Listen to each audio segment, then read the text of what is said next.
Shalom Bapak Ibu Saudara sekalian. Puji nama Tuhan, kalau hari ini kita ada di tempat ini, itu hanya karena kebaikan Tuhan. Mungkin ada Bapak Ibu yang ada di depan, persilahkan untuk masuk ke gedung gereja. Kita akan memulai kebaktian kita hari ini.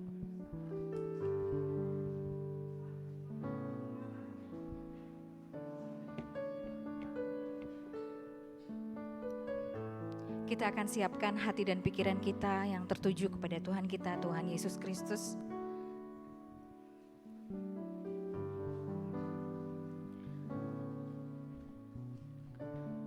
Mari kita berdiri Bapak Ibu Saudara.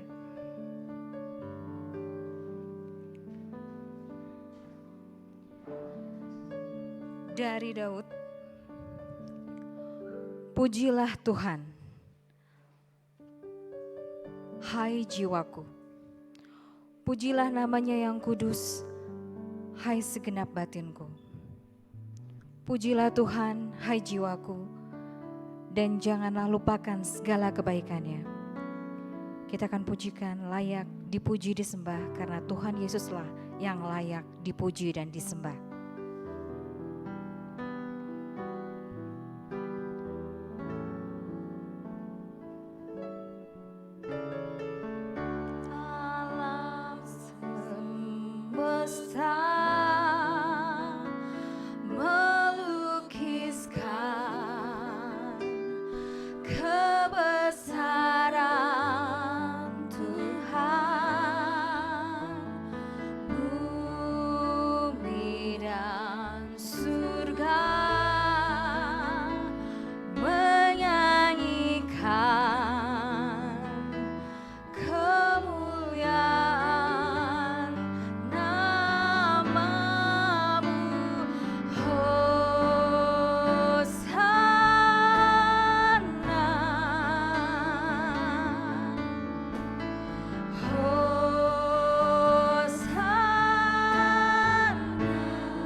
Kita pujikan sekali lagi, alam semesta melukiskan kebesaran Tuhan.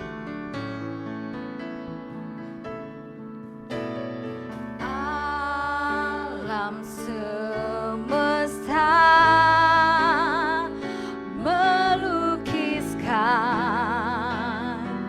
kebesaran Tuhan, bumi dan surga, bumi dan surga menyanyikan kemuliaan namamu. Hosana, Hosana.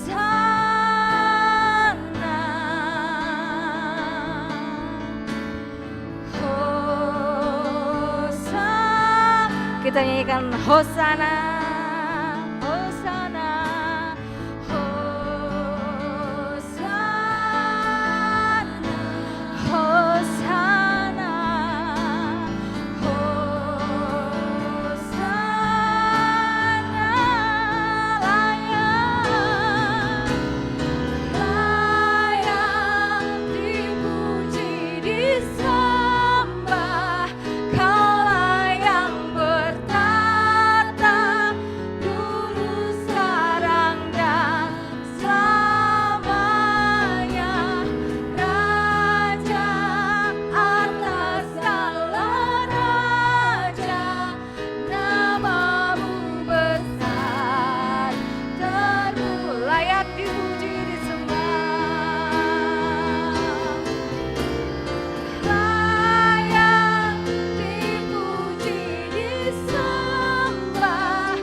namamu besar termulia, namamu besar sekali lagi namamu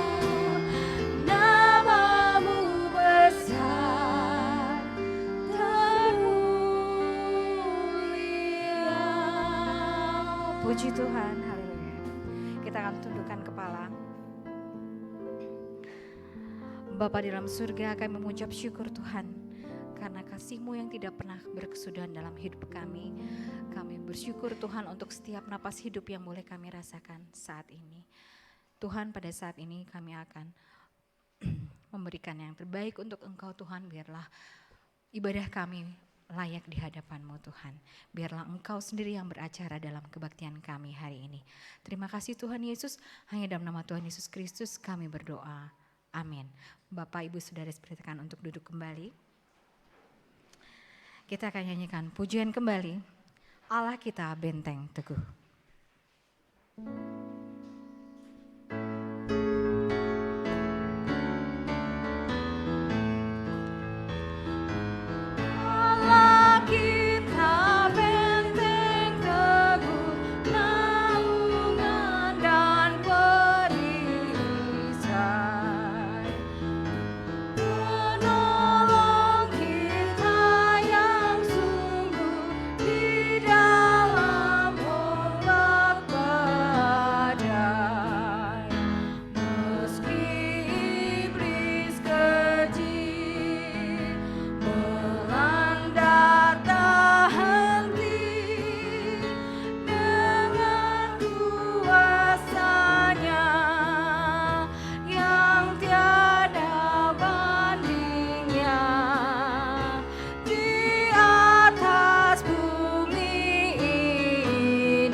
Allah kita adalah benteng yang teguh.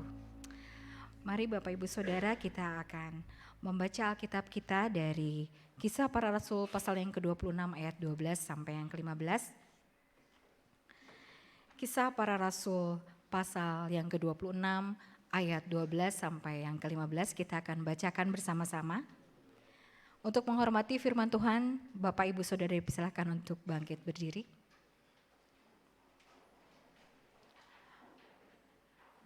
Mari kita akan bacakan 3, 2, 1. Dan dalam keadaan demikian, ketika aku dengan kuasa penuh dan tugas dari imam-imam kepala sedang dalam perjalanan ke Damsyik, tiba-tiba, ya Raja Agripa, pada tengah hari bolong, aku melihat di tengah jalan itu cahaya yang lebih terang dari cahaya matahari, turun dari langit meliputi aku dan teman-teman seperjalananku.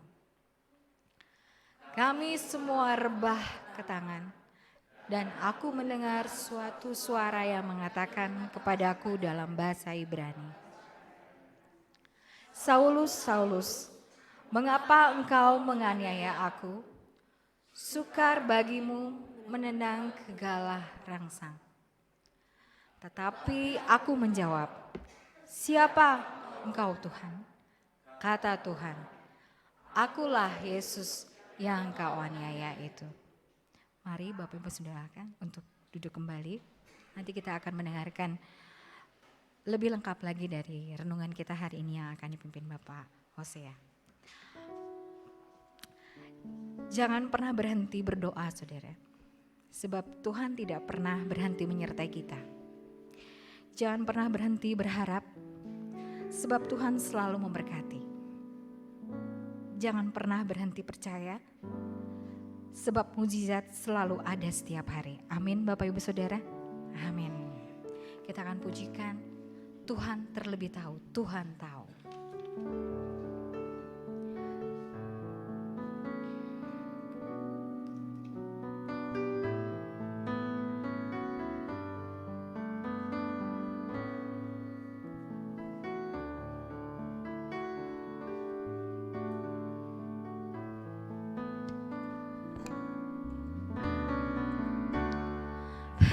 Perhatikanlah bunga bakung di ladang, Tuhan hiasi tanpa bekerja. Apalagi kita orang percaya, Tuhan juara, Tuhan cukupkan saat ku perlu. Saat kau perlu, Tuhan tahu. Saat kau minta, Tuhan dengar. Saat percaya, Tuhan bekerja. Saat menangis, Tuhan tahu. Saat berdoa, Tuhan dengar. Saat bersyukur, Tuhan berkati. Kita pujikan sekali. Perhatikan burung-burung di udara.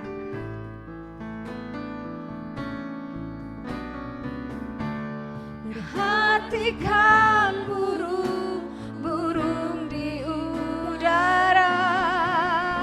Tuhan beri makan tanpa bekerja. Apalagi kita kesayangannya, Tuhan pelihara. Tuhan sediakan saat kau perlu, Tuhan tahu. Saat kau minta, Tuhan dengar. Saat percaya, Tuhan bekerja. Saat menangis, Tuhan tahu. Saat berdoa, Tuhan dengar. Saat bersyukur, Tuhan berkati.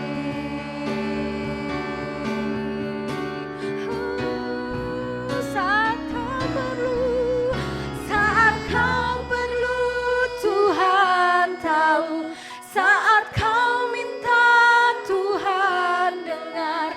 Saat percaya, Tuhan bekerja. Saat menangis, Tuhan tahu. Saat berdoa, Tuhan dengar. Saat bersyukur, Tuhan berkati. Saat bersyukur,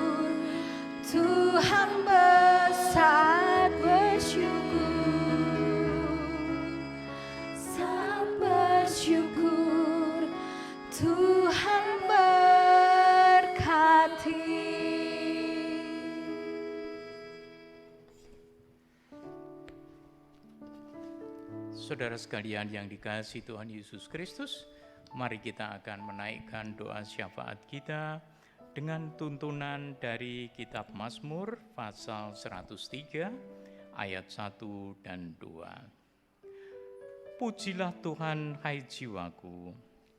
Pujilah namanya yang kudus, hai segenap batinku. Pujilah Tuhan, hai jiwaku. Janganlah lupakan segala kebaikannya. Bapa yang Maha Agung di dalam Tuhan Yesus Kristus, kami memuji Tuhan oleh karena kebaikan Tuhan yang luar biasa atas kami. Hidup kami dari hari ke hari selalu di dalam perhatian Tuhan. Kami memuji Tuhan untuk segala kebaikan-Mu.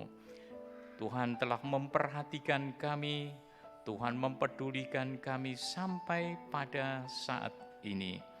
Tuhan, kami memuji Tuhan, karena pada saat kami memerlukannya, Tuhan mengetahuinya.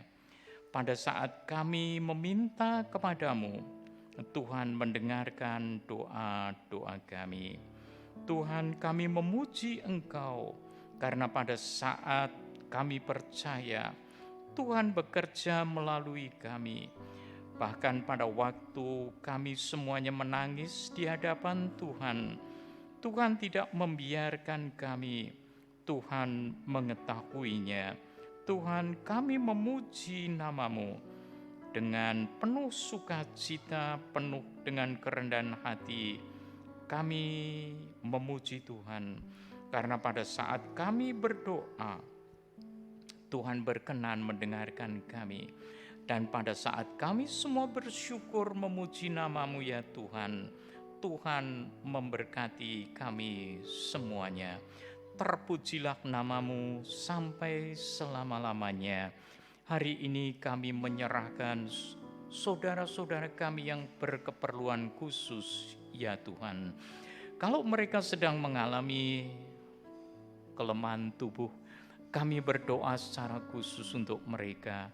Tuhan anugerahkan kepada mereka pemulihan mereka kembali, sehingga mereka boleh sehat kembali, melakukan kegiatan mereka di hadapan hadirat Tuhan dan memuji-muji nama-Mu. Kami menyerahkan saudara-saudara kami yang sedang bergumul dengan pekerjaan mereka. Tuhan, kiranya kasih sayang-Mu yang terus menolong mereka, supaya mereka bisa bekerja dengan lebih baik, dan kemudian melalui pekerjaannya, nama-Mu diagungkan di tengah-tengah mereka. Saudara-saudara kami, anak-anak kami yang sedang studi, baik di SMA maupun di perguruan tinggi, ataupun di tingkat-tingkat SMP dan tingkat-tingkat sekolah dasar, bahkan di PAUD sekalipun, Tuhan menolong mereka.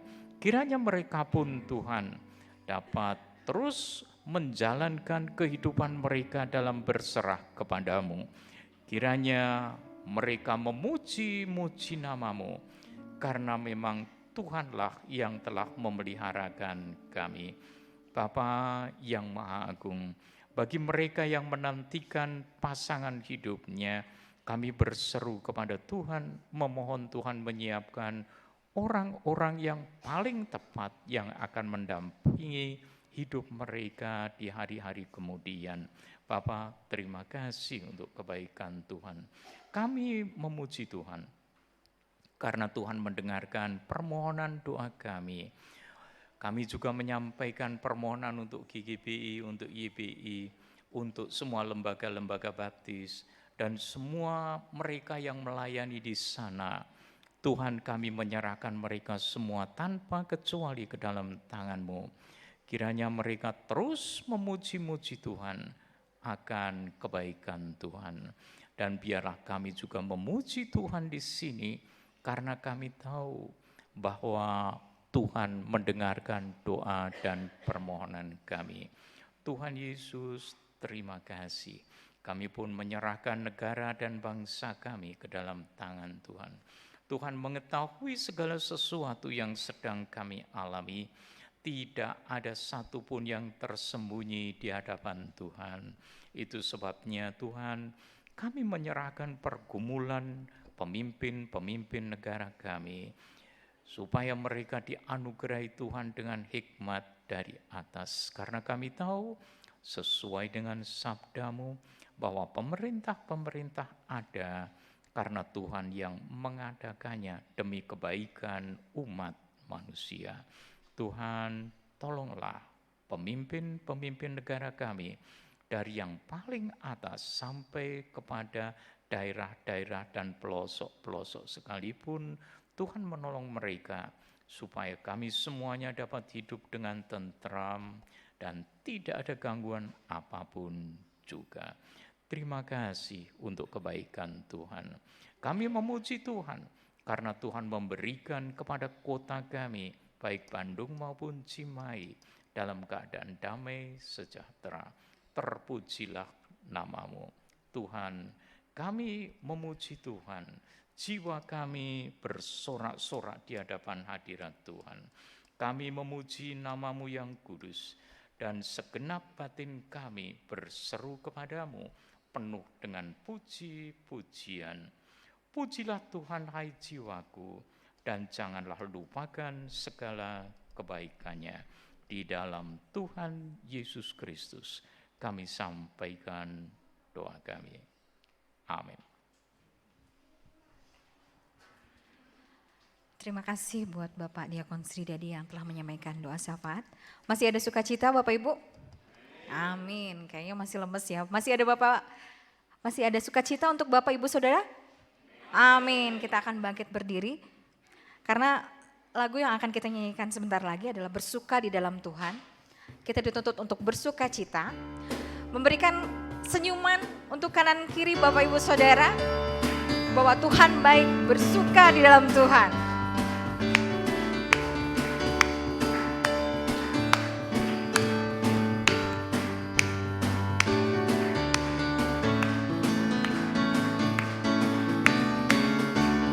Hari ini, hari yang telah dijadikan Tuhan, mari kita bersuka. Hari ini, hari yang telah dijadikan Tuhan. Hari ini, hari yang telah dijadikan Tuhan, mari kita bersuka di dalam Tuhan, di dalam Tuhan. Bersuka di dalam Tuhan. Bersuka, bersuka dalam Tuhan. Mari bersuka, bersuka citalah. Bersuka, bersuka dalam Tuhan. Sekarang bersuka, bersuka cita. Sekali lagi.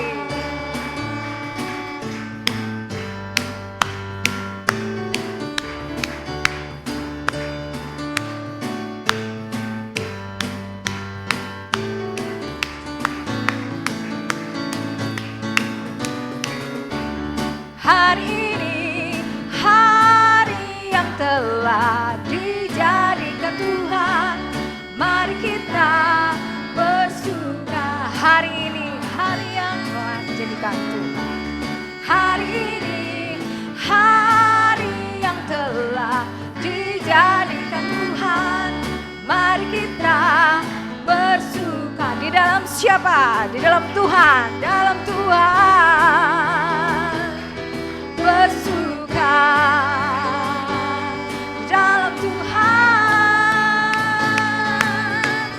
Bersuka, bersuka dalam Tuhan. Mari bersuka, bersuka citalah. Bersuka, bersuka dalam Tuhan. Sekarang bersuka.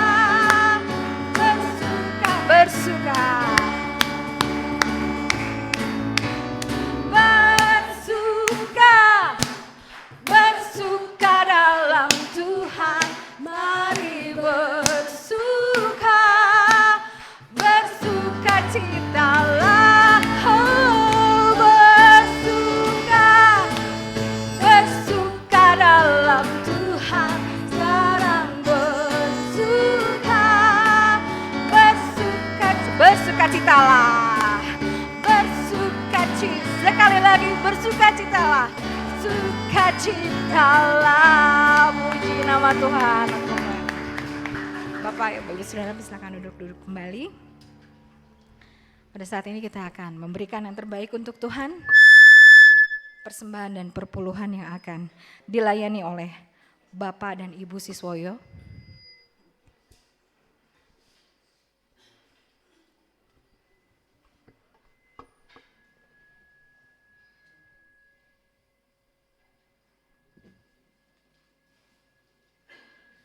Saya minta tolong untuk Ibu Resti memimpin kita dalam doa. Mari kita berdoa.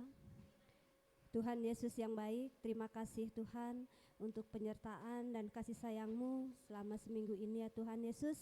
Hari ini kami boleh kembali memberikan persembahan dan perpuluhan kami kepadamu ya Tuhan Yesus.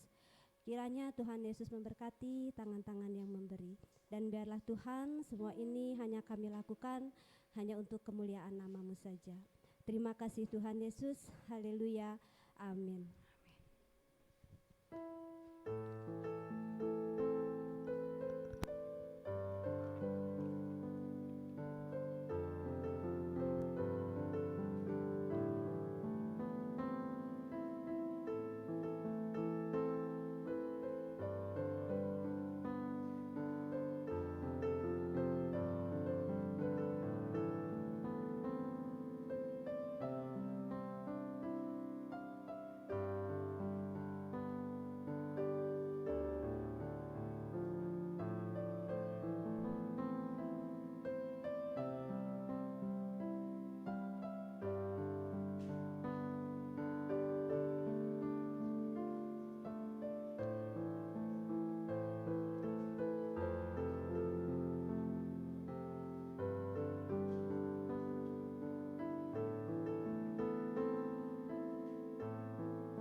Terima kasih buat Bapak, Ibu dan Siswoyo.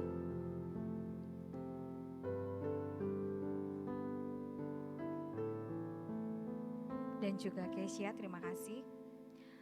Sebelum kita akan mendengarkan kebenaran firman Tuhan yang akan disampaikan oleh Bapak Pendeta Hosea, kita akan dipersiapkan dengan pujian dari duo.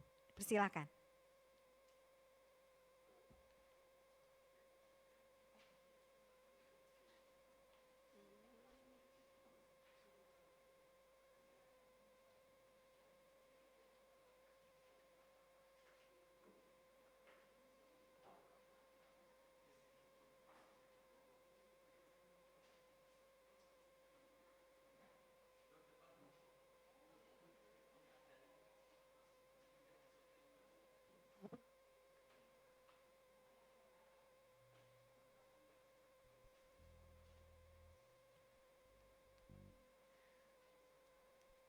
Ibu Bapak sekalian yang dikasihi Tuhan Yesus Kristus, kalau kita bicara soal berita, kita bicara soal warta.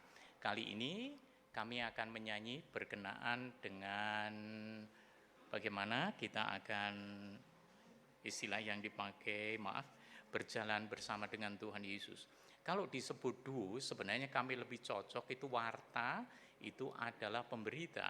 Dan kami itu warto, artinya Wardoyo dan Atianto. Jadi cocok demikian. betul Warto, bukan Arto loh ya, Warto, Wardoyo Atianto. Nah, itu lebih cocok namanya. Ada yang bilang ini adalah PKMB tahun 70-an.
Ya, terima kasih dua diakon yang sudah mempersembahkan pujiannya.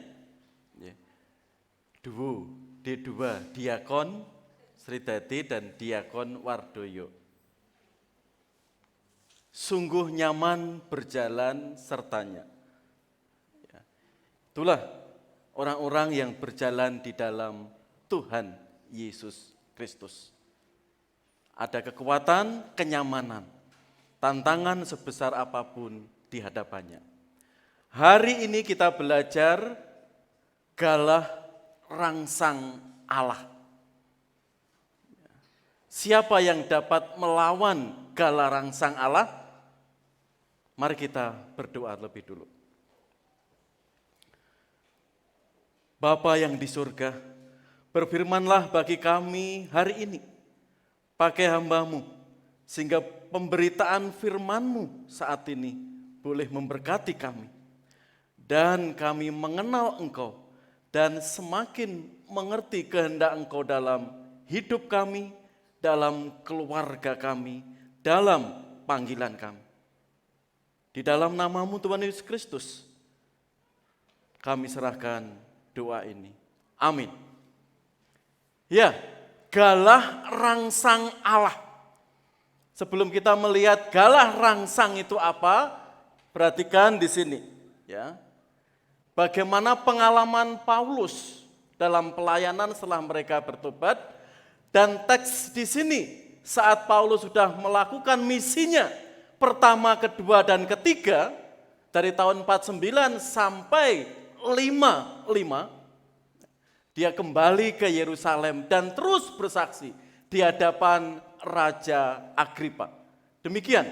Dan dalam keadaan demikian, ketika aku dengan kuasa penuh dan tugas dari imam-imam kepala sedang dalam perjalanan ke Damsyik, tiba-tiba ya Raja Agripa, pada tengah hari bolong aku melihat di tengah jalan itu cahaya yang lebih terang daripada cahaya matahari. Turun dari langit meliputi aku dan teman-teman seperjalananku. Kami semua rebah ke tanah dan mendengar suatu suara yang mengatakan kepadaku dalam bahasa Ibrani, Saulus, Saulus, mengapa engkau menganiaya aku? Sukar bagimu menendang ke galah rangsang. Tetapi aku menjawab, siapa engkau Tuhan? Kata Tuhan, akulah Yesus yang kau aniaya itu. Galah rangsang Allah. Kita akan fokus ke ayat 14. Sukar bagimu Paulus menendang ke galah rangsang Allah. Apa itu galah rangsang? Yuk kita lihat. Di sini, sukar bagimu menendang ke galah rangsang. Ya. Dikatakan teks aslinya, ya, ekleron soipros kentra laktisein. Sklera itu sangat sukar. Begitu doronganmu sangat kuat. Keinginanmu luar biasa. Kentra itu dari kata kentron, yaitu galah rangsang. Dan itu jamak. Laktisein dari laktiso, menendang. Saudara, seperti teks di situ, ya, sangat sukar bagimu, ya, terus menerus menendang ke galah rangsang. Di hadapan Raja Agripa yang notabene terdidik, tahu persis teks konteks mengapa Paulus menggunakan galah rangsang itu. Karena yang dihadapi Raja Agripa terdidik, mengerti betul budaya saat itu. Kalau diterjemahkan Yunani tidak akan, lah itu kentron atau kentra atau galah rangsang itu ungkapan atau peribahasa. Ya. Tidak akan menang engkau melawan para dewa. Ya. Itu peribahasa Yunani kentron atau kentra. Kan itu saat siapa engkau Tuhan, Yesus mengatakan, sukar bagimu, mu itu Paulus, menendang ke galah rangsang. Gambarnya seperti itu gala rangsang. Ya. Intinya itu seperti tongkat, ujungnya runcing. Atau sering digunakan tongkat itu untuk membajak saat itu. Dan mengarahkan sapi atau kerbau itu fokus ke pekerjaannya. Kalau dia melawan tidak bisa. Atau suatu ujung besi yang sangat runcing di situ untuk menjinakkan binatang. Peribahasa di sini menyatakan seperti tadi. Tidak akan menang engkau melawan para dewa, sia-sia. Kalau ada peribahasa Jawa, enek ulo marani gepuk. Kira-kira apa makna peribahasa itu? Ulo marani gepuk. Ulo itu ular, marani itu mendekati. Gepuk itu ya seperti itu, tongkat. Apalagi yang membawa gepuk atau tongkat itu banyak. Ulo marani gepuk mempunyai makna tindakanmu itu sia-sia. Bisa menyakiti dirimu sendiri. Itulah ulo marani gepuk. Nah di sini kentra, dari kentron tadi. Apa yang sudah engkau lawan di sini, tindak kamu sia-sia, Paulus. Yang kau lawan di sini aku, musuhmu itu aku. Kamu pasti tidak bisa. Dan itu dilakukan terus-menerus.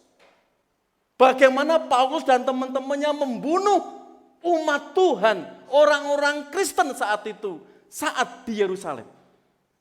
Bahkan kematian Stefanus atas persetujuan Paulus sebagai rabi, guru, imam-imam kepala saat itu. Paulus dikatakan di situ, sukar bagimu menendang galah rangsang. Paulus sudah tertusuk melihat mendengar khotbah Stefanus, justru Paulus tidak semakin menundukkan hatinya. Tapi apa?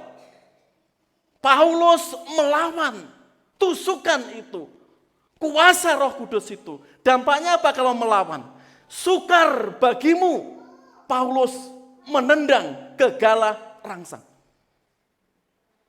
Lanjut, Kevin.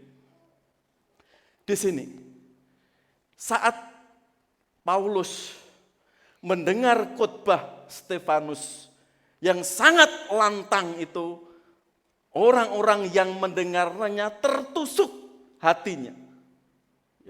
Ketika anggota-anggota Mahkamah Agama itu mendengar semuanya itu, sangat tertusuk hati mereka.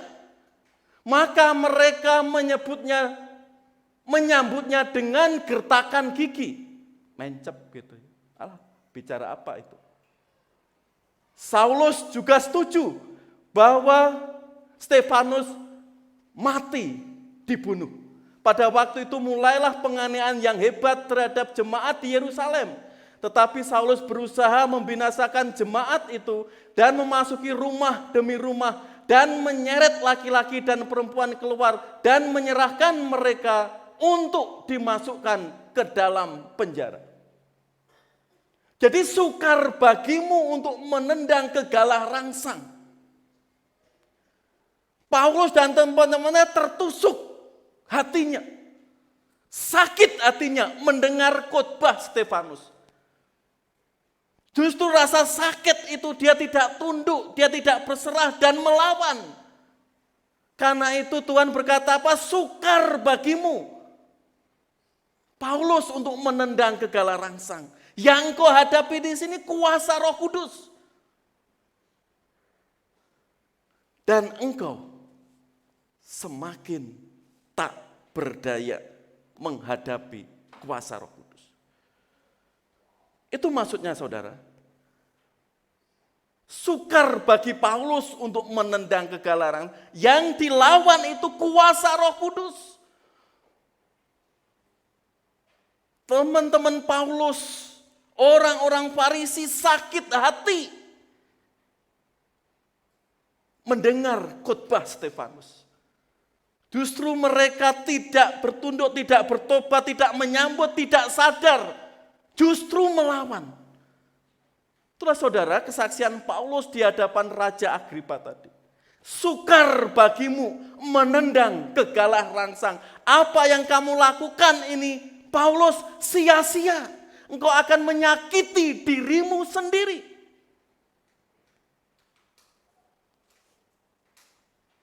Lanjut Kevin. Di sini. Saulus dikatakan di situ. Tetapi aku menjawab, siapa engkau Tuhan? Kata Tuhan, akulah Yesus yang kau aniaya itu. Saat berhadapan dengan Raja Agripa, Paulus mengambil bahasa yang sejajar. Karena yang dihadapi raja. Dan ungkapan itu raja pasti mengerti. Karena dia mengambil sukar bagimu menendang kegalah rangsang. Yang kau hadapi itu Allah sendiri. Seharusnya Paulus setelah mendengar semuanya itu dia bertobat menyerahkan diri. Bahkan apa tindakannya tadi? Dia menyeret orang-orang Kristen di Yerusalem. Kalau yang nggak mau diancam, dibunuh. Bahkan tatkala Stefanus menyampaikan khotbahnya itu, semakin tertusuk hati. Kalau sudah tertusuk, dia tidak bertobat, dia melawan saudara, semakin tertusuk. Dan itu menyakiti dirinya sendiri. Dampaknya apa setelah ini yang dialami Paulus? 3 hari 3 malam. Ya, dia mengalami kebutaan yang luar biasa.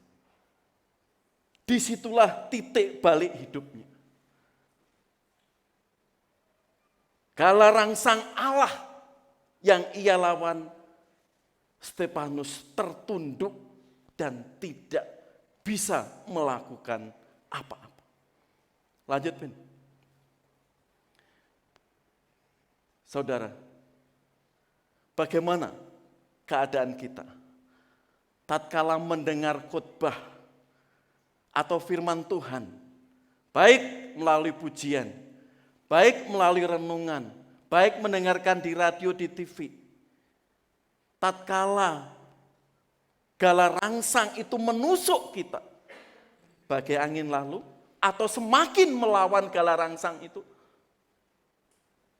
biasa sehari-hari dikatakan suara Roh Kudus itu, pimpinan Roh Kudus itu. Sehingga kita menundukkan diri kita, hati kita. Sehingga mengenal, mengerti maksud Allah dalam hidup kita. Pengalaman Paulus di sini menjadi pelajaran di dalam kehidupan kita. Sangat tertusuk hati. Biasanya orang-orang yang mendengarkan firman Tuhan dan tersentuh di situ, dia merespon diri, bukan semakin melawan Tuhan atau menjauh dari Tuhan. Sehingga hidupnya mengerti Tuhan sedang berbicara kepada saya untuk maksud dan tujuan. Hidup saya semakin dewasa, semakin mengenal Tuhan lebih baik lagi. Mari kita saudara melihat setelah gereja abad pertama, gereja abad ke-10, dan sampai sekarang bagaimana melawan galah rangsang Allah tersebut. Perhatikan di sini. Ya. Di abad pertama, beberapa kaisar Romawi di sini melawan galah rangsang Allah. 300 tahun kekristenan itu mulai dari nol, bukan kepopuleran. Dari nol, dari Nazaret, dari Yerusalem, lalu menyebar ke Damsyik, Antioquia, atau Syria sekarang. Lalu ke Roma ke Alexandria atau ke Mesir, dan terus menyebar. 300 tahun dari nol, dari penganiayaan. Para kaisar di sini melawan galah rangsang Allah. Semakin menindas dan menindas. Ini sejarah. Kalau kita melihat sejarah dengan bijak, saudara, kuasa Allah bagaimana bekerja, menundukkan pemimpin Romawi yang sangat otoriter, sangat membenci iman Kristen, tidak segan-segan mengancam, terlebih untuk membunuh. Seperti Paulus sebelum bertobat tadi. Pekerjaannya tiap hari, menyiksa, mengancam, membunuh orang Kristen. Sampai Stefanus tadi ya dilempari batu, sudah itu pekerjaannya rutinitas. Di sini dilanjutkan, para kaisar Romawi yang begitu bengis. Tantangan gereja sekarang tidak ada 10%-nya jika kita lihat penganiayaan gereja mula-mula. Luar biasa, bagaimana Allah bertindak. Kalau hanya melihat yang di depan mata, Allah kita itu, Allah orang Kristen itu mati.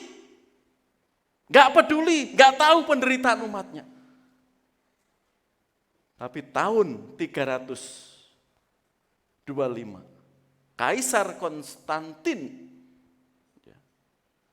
jika Allah orang Kristen hebat, saat saya berperang dengan orang Partia menang, saya dan semua jajahan saya harus percaya Yesus. Itu sumpahnya. Dan disitulah Allah bekerja.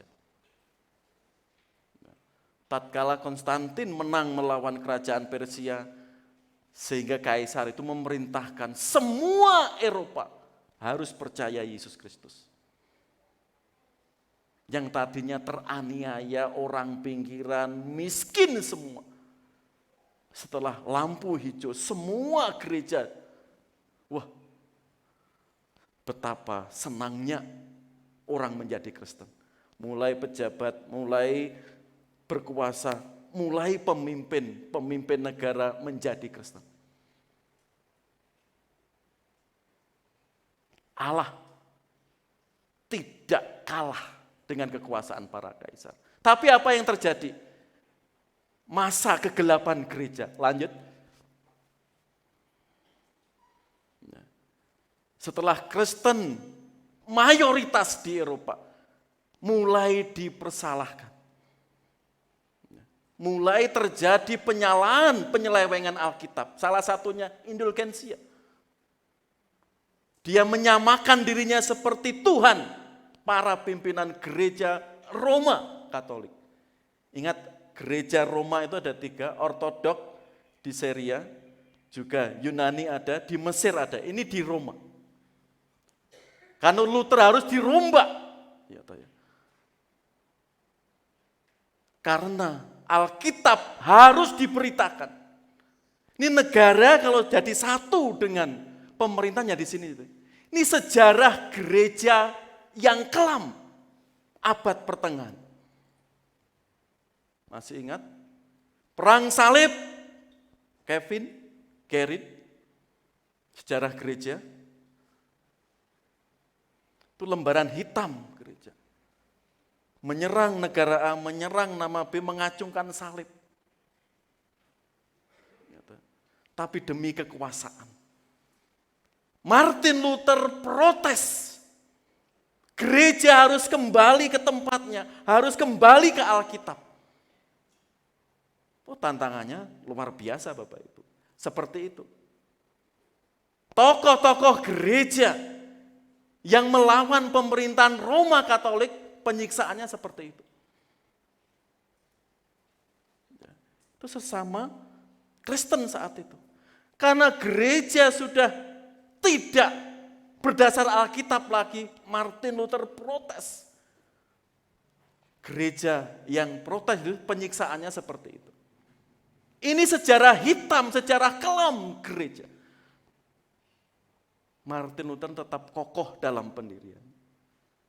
Ini Alkitab harus harus diberitakan meskipun taruhannya nyawa. Karena itu dia ada komitmen. Lanjut, Bin. Nah, lagu ini tadi. Ucok, mau lagi ngiringi lagu ini? Cok? Ya. Lagu ini jarang dinyanyikan, tapi maknanya luar biasa. Ya.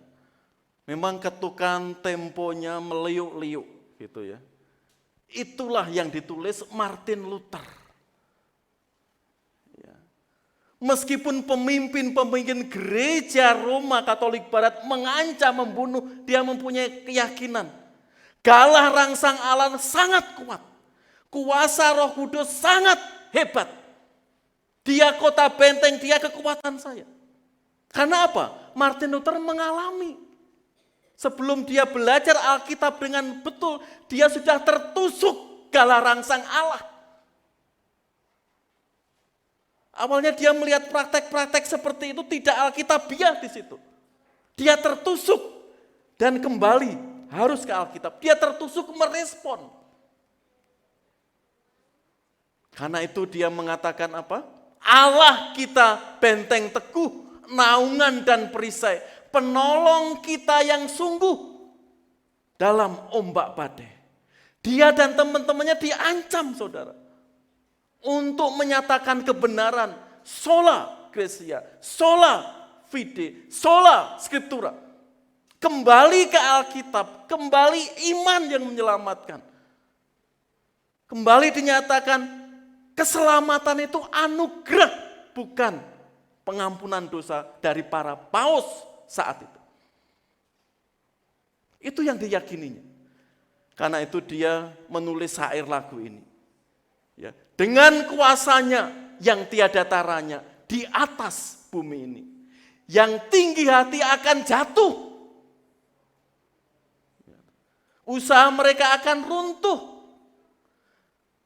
Panglima sekalian yang tak terkalahkan memberikan kemenangan. Ya, dikatakan juga, walau dunia sangat jahat, ya, janganlah ketakutan. Umat Tuhan pasti selamat, Roh Allah menguatkan. Walau anak istri kita terancam, dan harta pun musnah, ingat, Tuhan tak berubah, kekal kerajaannya. Ini yang diyakini Martin Luther. Dia yang sudah menundukkan dirinya di hadapan galah rangsang Allah.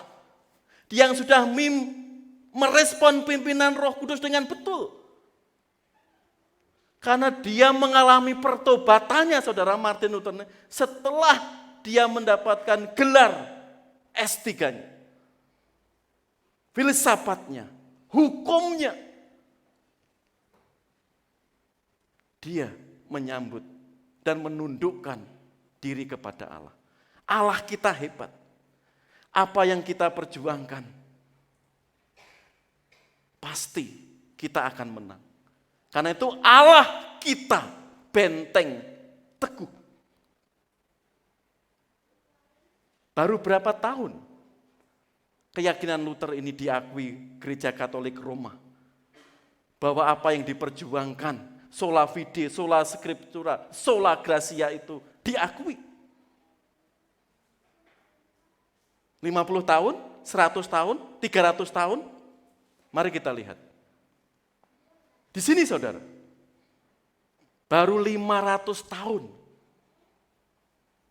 500 tahun perjuangan Martin Luther, sola fide, gratia, sola scriptura itu diakui secara langsung oleh Gereja Katolik, tepatnya tanggal 31 Oktober 1999. Karena itu perjuangan Martin Luther juga tanggal 31 Oktober 1517. Dia mulai protes kepada Gereja Roma Katolik saat itu. Dan itu enggak mudah, saudara, bayangkan 500 tahun. Allah diam, Galah rangsang Allah berkuasa. Bahwa keselamatan itu anugerah. Gereja harus kembali ke Alkitab. Iman itu anugerah yang menyelamatkan. Jadi keselamatan bukan upaya kita. Kalau orang Kristen masih, wah aku makan beribadah minggu supaya masuk surga. Salah. Bertobat hari ini. Wah saya akan mengembalikan perpuluhan saya akan memberikan persembahan supaya saya mendapat surga. Salah motivasinya seperti itu.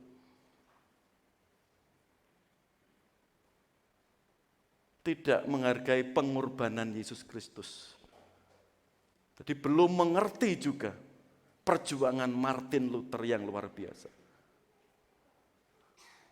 Motivasi kita bisa menyembah Tuhan, kita bisa beribadah, kita bisa mengasihi sesama.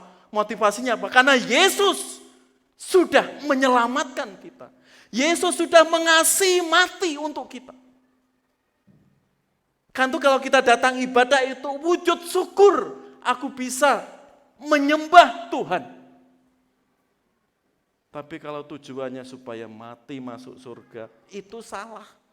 Mindset itu harus ditanggalkan. Kan tuh saudara, 500 tahun bukan waktu yang singkat. Dan langsung 5 tahun Roma Katolik, oke. Perjuangan Martin Luther diapresiasi enggak? Lihat itu prosesnya. Secara singkat saya tulis itu. Diawali tahun 1960. Ya. Belajar bersama-sama, yuk tentang Injil dan gereja. Apa tuh maknanya Injil dan gereja itu? Itu belajar, enggak setahun 2 tahun saudara. Dikupas tuntas. Enggak instan saudara. Enggak merasa, saya, ayo hari ini dipimpin Tuhan merasa gini, enggak. Tapi proses belajar. Ingat murid Yesus saja belajar 3,5 tahun di Yesus. Yesus sendiri bukan karena anak Allah dia hebat bisa menjawab pertanyaan-pertanyaan, juga belajar. Usia 12 tahun sampai 30 tahun berarti berapa? 20 tahun Yesus belajar di sinagoge, di bait Allah. Dan belajar itu butuh proses. Dan keterbukaan disitulah juga. Protestan, Katolik membuka hati di situ. Yuk, Injil itu apa? Gereja itu apa? Tahun 83, perhatikan. Pembenaran oleh iman. Temanya mulai pembenaran oleh iman dikupas bersama-sama. Yuk kita membuka diri kita. Apa adanya Alkitab itu. Tahun 94, gereja dan pembenaran. Sampai 99, bayangkan. Ya, 60 sampai hampir tahun 2000, berapa tahun di situ prosesnya itu. Hampir 40 tahun bayangkan. Proses belajarnya. Para pemimpin-pemimpin Protestan, para pemimpin-pemimpin Katolik Roma, 40 tahun bayangkan. Kalau enggak ada hati mau belajar, saudara, mau bertumbuh, mau mengenal Alkitab dengan betul, enggak. Ya. Karena itu dengan persetujuan Yohanes Paulus II, 31 Oktober 99, Kardinal Edward Cardiste, ya, dan Uskup Lutheran Christian Kusis, menandatangani deklarasi gabungan tentang doktrin pembenaran di Augsburg, Jerman saat Martin Luther 90 dalil digemakan di hadapan pimpinan Roma Katolik saat itu. Ini sejarah. Kita menjadi gereja Protestan yang dilihatkan protesnya. Protesnya protes apa? Sejarahnya seperti apa? Hidup kita akan bijak, kita menghargai sejarah. Butuh perjuangan air mata, bahkan nyawa sering dikorbankan. Itulah saudara, sejarah. Karena keyakinan Martin Luther tadi. Martin Luther yang sudah tunduk menyerahkan ke galaran sang Allah. Yang empunya kalau dia melawan, pasti tidak bisa. Punya keyakinan, baru 500 tahun perjuangan itu tergenapi. Roma Katolik mengakui. Lanjut, Kevin. Di sini ada 44 pasal, bayangkan. Dan ini terdokumen rapi, Bapak Ibu. Kesepakatan bersama saya, kutip pasal 15 saja. Didahului oleh panggilan Alkitab yang jujur dan terbuka. Ya, enggak gontok-gontokan. Panggilan Alkitab yang jujur dan terbuka. Dilihat teks konteksnya. Tidak seperti aliran Wahabi ya, yang di Arab sudah dihentikan. Di Indonesia munculnya seperti jamur. Wahabi itu apa? Terus pokoknya ya saat itu. Kalau berkata A ya A. Di luar keyakinan yang lain sudah semuanya negatif. Dan harus dihabisi. Itu kan saklek itu. Ya. Tapi di sini dengan jujur dan terbuka. Ya. Dalam iman kita bersama yakin bahwa pembenaran adalah karya Allah Tritunggal. Kita bersama-sama mengakui hanya oleh anugerah, oleh iman kepada Kristus Yesus yang menyelamatkan. Dan bukan sebab amal apapun dari pihak kita. Kita diterima Allah dan menerima Roh Kudus yang memperbarui hati kita dengan menyiapkan dan memanggil kita untuk pekerjaan yang baik. Ya, ditulis pasal 15 di sini. Inilah Martin Luther, perjuangannya diapresiasi Protestan dan diapresiasi Roma Katolik. Karena itu saudara, tanggal 31 Oktober itu menjadi bersejarah bagi Protestan. Hari yaitu mengembalikan ke Alkitab, hari reformasi gereja. Lanjut. Sekarang bagaimana? Tidak jauh seperti dulu. Orang-orang yang melakukan tindakan seperti ini, langsung tidak langsung melawan galah rangsang Allah. Dan tadi seperti Paulus, kalau melawan galah rangsang Allah, tindakan itu sia-sia. Seperti ulo mareni, apa tadi? Gepuk.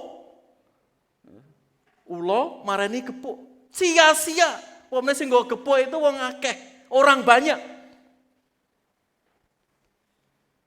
Tindakan seperti ini sekilas kemenangan, kehebatan. Tapi secara langsung dia itu melawan galah rangsang Allah. Ini fenomena yang sedang terjadi dari dulu sampai hari ini ya, di Jakarta. Itu yang saya tayangkan tengah terbakar itu di Sulawesi beberapa tahun yang lalu. Penolakan seperti apa? Jadi saudara, melawan galah rangsang Allah suatu tindakan yang sia-sia. Lanjut, Vin. Paulus yang sudah menyerahkan dirinya saudara, tunduk di bawah galah rangsang Allah.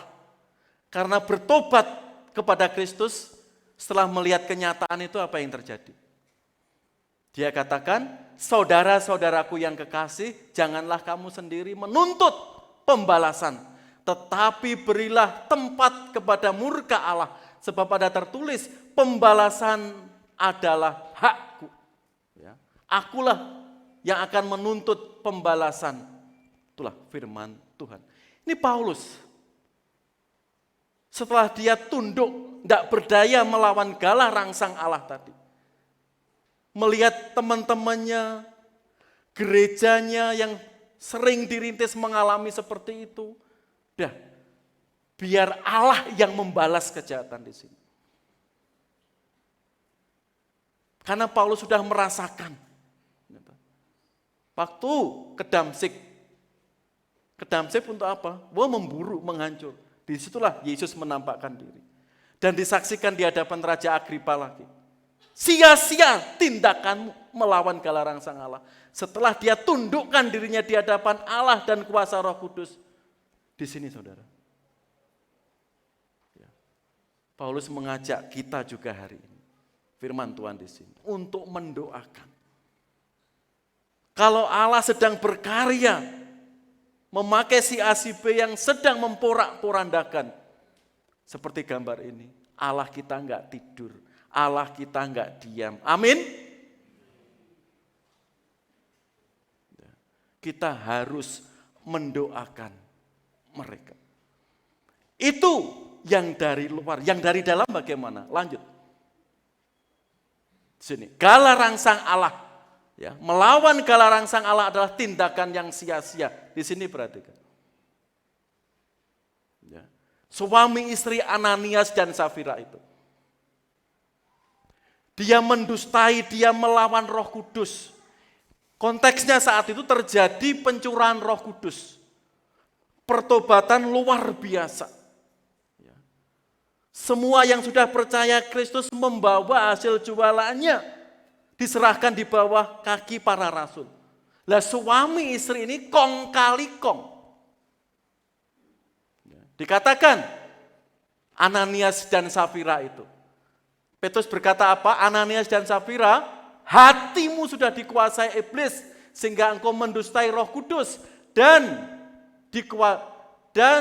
menahan sebagian dari hasil pekerjaan tanah itu. Selama tanah itu tidak kau jual, bukankah itu milikmu? Dan setelah dijual, bukankah itu milikmu? Mengapa engkau merencanakan kejahatan di dalam hatimu? Engkau bukan mendustai manusia, tetapi mendustai Allah. Gala rangsang Allah untuk umatnya, untuk gerejanya yang dikasih seperti itu Bapak Ibu. Kalau suami mendustai dirinya, itu sing rugi siapa? Ya suaminya. Mungkin dampaknya ke istri. Atau sebaliknya kalau anak mendustai orang tuanya, yang rugi siapa? Dirinya. Dia tidak hanya mendustai dirinya orang tua, juga Allahnya. Hidup kita sudah milik Tuhan, Roh Kudus berkarya di dalam diri kita. Kalau ada sesuatu yang tidak benar di dalam diri kita, saudara, kita sedang melawan gala rangsang Allah, yaitu tuntunan Roh Kudus itu. Kalau kita ngeyel, dampaknya apa di situ? Tragis. Ananias dan Safira suami istri itu terkapar dan saat itu meninggal. Kalau aplikasinya sekarang apa? Kita kehilangan sukacita. Kita kehilangan damai sejahtera. Kalau suami membohongi istri, sebaliknya istri membohongi suami, atau sebaliknya anak membohongi orang tua. Itu sedang melawan gala rangsang Allah. Itu sedang melawan pimpinan Roh Kudus. Bisa kita lari? Bisa kita menghindar? Tidak. Dampaknya kita, hidup kita kehilangan sukacita. Kehilangan damai sejahtera. Karena melawan pimpinan Roh Kudus itu luar biasa. Banyak saudara, kaum muda diutus Tuhan. Tapi hatinya, aduh saya nggak siap dan sebagainya. Pimpinan Roh Kudus terus diabaikan. Banyak pendeta, evangelis mempunyai pengalaman seperti itu. Menunda-nunda dalam pelayanan. Kamu itu bisa ini, kamu bisa melayani ini. Aduh, dia merasa, ada kemauan tapi kok tertunda terus, kok menolak terus. Ingat, tatkala kita menyerahkan dan minta hikmat Tuhan, kita akan dipakai lebih oleh Tuhan. Terakhir, di sini saudara, gala rangsang Allah, kita tidak bisa. Kalau di luar iman Kristen tadi, kuasa-kuasa dunia luar, kuasa-kuasa pemerintah tidak bisa menghentikan rancangan Allah. Sia-sia. Kan itu Paulus berserah, dan tatkala berserah dia bersaksi apa? Aku tadinya seorang penghujat dan seorang penganiaya dan seorang ganas, tetapi aku telah dikasihinya. Ya, dikatakan itu.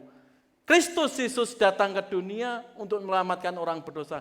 Dan di antara mereka, akulah yang paling berdosa. Ya. Dia sering melawan galaran sang Allah.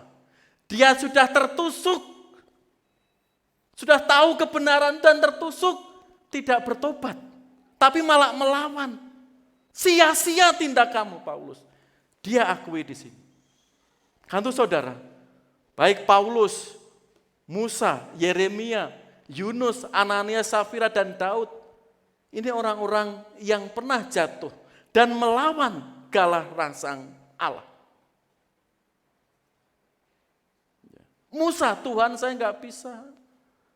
Bisa, enggak bisa Tuhan. Dia tak kasih tanda ini. Tuhan maaf saya enggak bisa. Bisa. Musa akhirnya tunduk, menyerahkan diri pada Tuhan. Yeremia, aku masih muda Tuhan, lidahku enggak bisa bergetar kalau bicara depan orang banyak, apalagi umatmu. Bisa. Apalagi Yunus. Enggak mungkin Tuhan orang Niniwe itu, saya engkau kirim ke sana, enggak mungkin Tuhan, dia sangat jahat.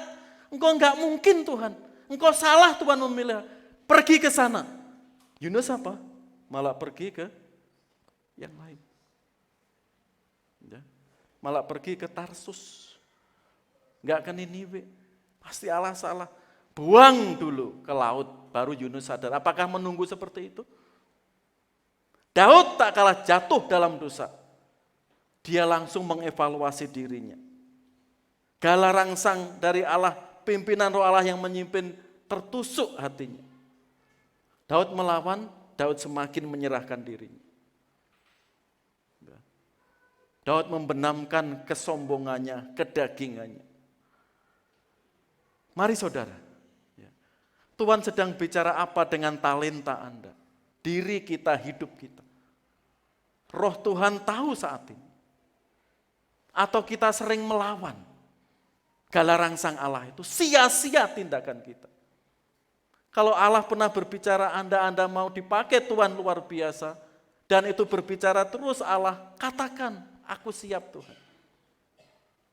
Aku enggak berdaya, Tuhan akan mampukan. Atau hari ini yang hobinya mengkhianati suaminya, mengkhianati istrinya, atau sebaliknya. Tuhan sudah mengingatkan berkali-kali, kita terus melawan hari ini, tundukkan.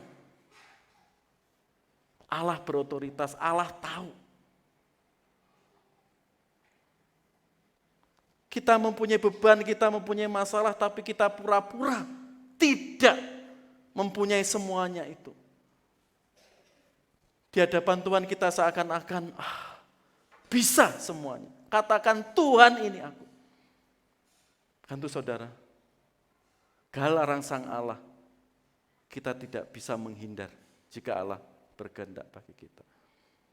Mari kita pujikan pujian terakhir. Tim musik silahkan ke depan. Kita menundukkan hati kita. Kita menyerahkan diri kita, hidup kita ke tangan kuasanya. Karena galaran sang Allah, kuasa Allah itu sangat luar biasa di tengah-tengah hidup kita.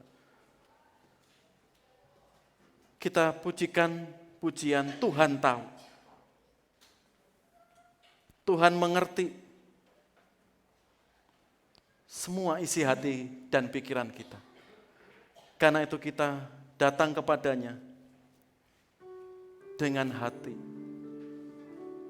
pikiran yang merendahkan hati kepadanya.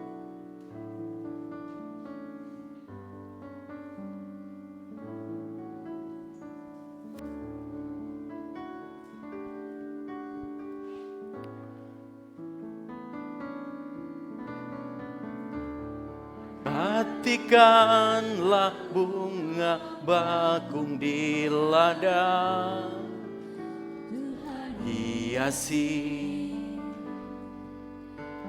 tanpa bekerja. Apalagi kita orang berdoa, Tuhan pelihara, Tuhan cukupkan saat kita perlu. Tuhan tahu saat kau minta, Tuhan dengar saat percaya, Tuhan bekerja. Saat menangis Tuhan tahu, saat berdoa Tuhan dengar, saat bersyukur Tuhan berkati. Singer setengah suara, mari kita berdoa.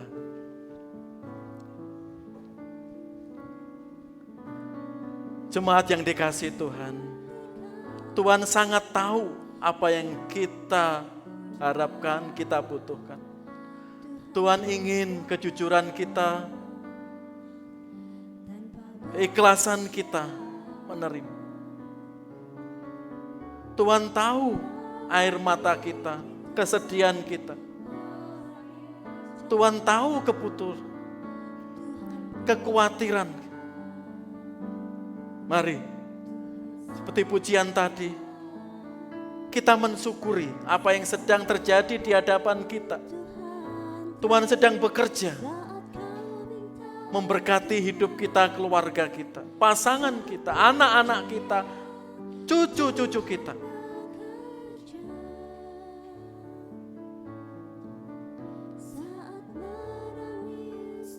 Tuhan tahu setiap keluhan kita, kesukaran kita, bahkan masalah-masalah kita. Mari kita serahkan kepada Tuhan. Mungkin hubungan kita dengan pasangan kita kurang harmonis. Hubungan orang tua dan anak kurang harmonis. Dengan orang tua mungkin sering melawan, sering berbohong. Hari ini Roh Kudus mengajak kita. Kita tidak bisa menghindar, kita tidak bisa melawan, kita tidak bisa berbohong. Bagaimana gala rangsang Allah, kuat kuasa Allah berkarya dalam hidup kita.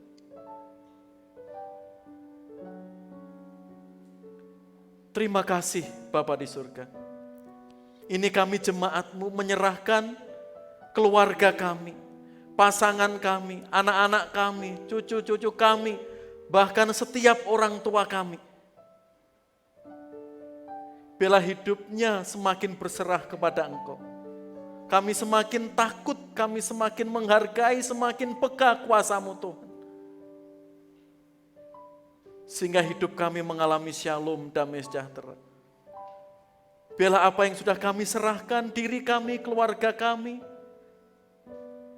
mengerti makna tujuan hidup mengenal Engkau.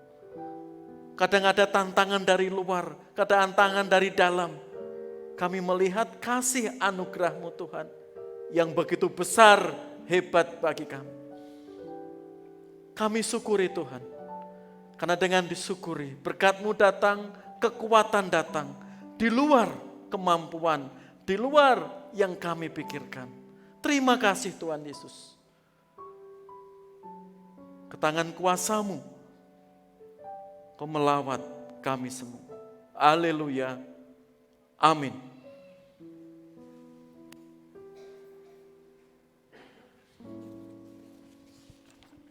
Ya, Bapak Ibu Saudara, mohon kesabarannya, ada beberapa pengumuman yang perlu kita perhatikan saat hari ini. Yang pertama, ya, mengingatkan tiap Rabu kita masih persekutuan doa secara online. Ya. Jam 7 firman Tuhan akan dilayani oleh Diakon Mardoyo. Mengajak Bapak Ibu bisa join, ya kita boleh saling memberkati, terlebih mendoakan dan menguatkan. Lanjut. Bagi jemaat yang belum bergabung dalam iuran kedukaan, dipersilahkan ya, bisa menghubungi pengurus Ini untuk menolong, meringankan kita atau keluarga kita yang dipanggil Tuhan dahulu. Ya, silakan. Lanjut. Selamat ulang tahun minggu pertama November ini. 1, ya. Kemarin Pak Parjo, Helen sudah. Sekarang tanggal 10 November Ibu Sarji Dumina atau Mama Charles atau Bu Sarah. Selamat ulang tahun, Bu Sarah. Ada? Ya, selamat ulang tahun, Tuhan berkati Ibu. Tanggal 10 November yaitu Bapak Reinhard Patrick Kora-Kora. Ya, kira tidak hadir, dia di Jakarta. Lanjut. Ya, tambahan pengumuman Bapak Ibu, Natal semakin dekat, ya, ini sudah awal November, guru-guru sekolah minggu sudah rapat, PKMB sudah diinformasikan. Ya. Natal PAUD kita tanggal 10, itu hari Sabtu. Ya. Natal sekolah minggu tanggal 11, hari Minggu. Ya. Kan itu jadwal kemarin sudah diinfokan, sedikit ada berubah ya.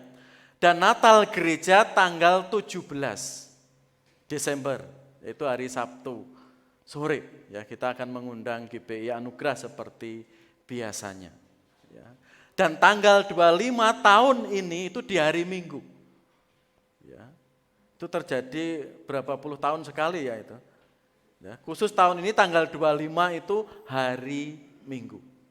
Temanya apa Natal tahun ini ya? Apa Mbak? Ya, Katumbiri ya, singkatnya itu kita kontekstual, itu bahasa Sunda katanya. Ya. Itu ya kebenekaan, ya pelangi. Pelangi bukan simbolnya yang negatif, itu bukan ya LBGT, enggak, tapi apa? Kebenekaan. Ya, jadi dengan semangat Natal kita membangun semangat nasionalisme dan bangga dengan kebenekaan kita. Ada Jawa, ada Batak, ada Sunda gitu ya. Lah Natal nanti temanya seperti itu. Lagu-lagu daerah sebagian dimunculkan, juga pakaian-pakaian. Gitu ya. Seperti pakaian Jawa, pakaian Sunda seperti apa, sehingga warna gitu. Sebab Tuhan memanggil kita semua berbagai golongan. Dan berita itu juga dikabarkan di berbagai suku. Ya, itu inti atau sederhananya. Gitu ya Mbak Priska ya, PKMB dan Bu Resti. Ya, seperti itu. Karena itu PKMB sehabis ini kumpul, mungkin yang sudah dihubungi Mbak Priska ya, untuk tamborin dan sebagainya, tim musik juga gitu ya. Dan sekolah minggu ya, atau PBI per sekolah minggu juga akan dihubungi panitia sekolah minggu atau panitia Natal nanti. Lagu-lagunya seperti apa? Ada lagi tambahan pengumuman? Tidak ada? Saya lagi PKMB ya. PKRB setelah ini kumpul untuk persiapan Natal sekolah minggu dan gereja. Ya. Seperti itu. Kalau tidak ada, kami mengundang semuanya untuk berdiri. Ya. Menaikkan syukur kepada Tuhan atas kasih dan rahmat-Nya dalam ibadah hari ini. Kemuliaan hormat bagi Engkau, Allah Bapa yang kami puja. Terima kasih setiap pujian, syukur, doa, persembahan, dan firman-Mu boleh terus membawa hidup kami berkenan di hadapan Engkau. Dan semuanya itu bentuk syukur kami. Engkau sudah menyelamatkan, menebus kami. Dan kami pulang membawa berkat damai sejahtera dari Allah Bapa, Allah Anak, dan Allah Roh Kudus. Pulanglah dengan damai sejahtera karena kebesaran dan kemuliaan Allah kita. Kita pujikan doa nikmat bersama-sama.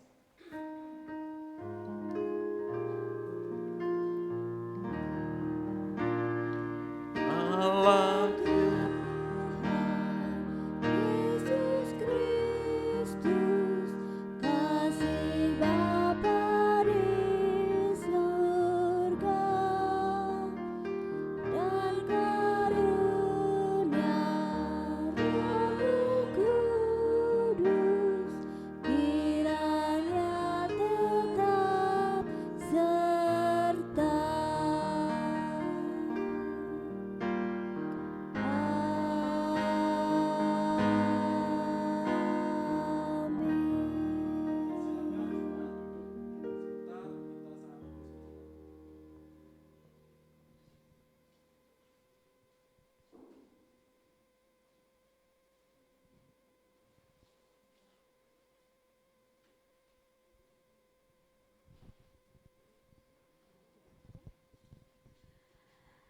Selamat hari Minggu dan Tuhan Yesus memberkati.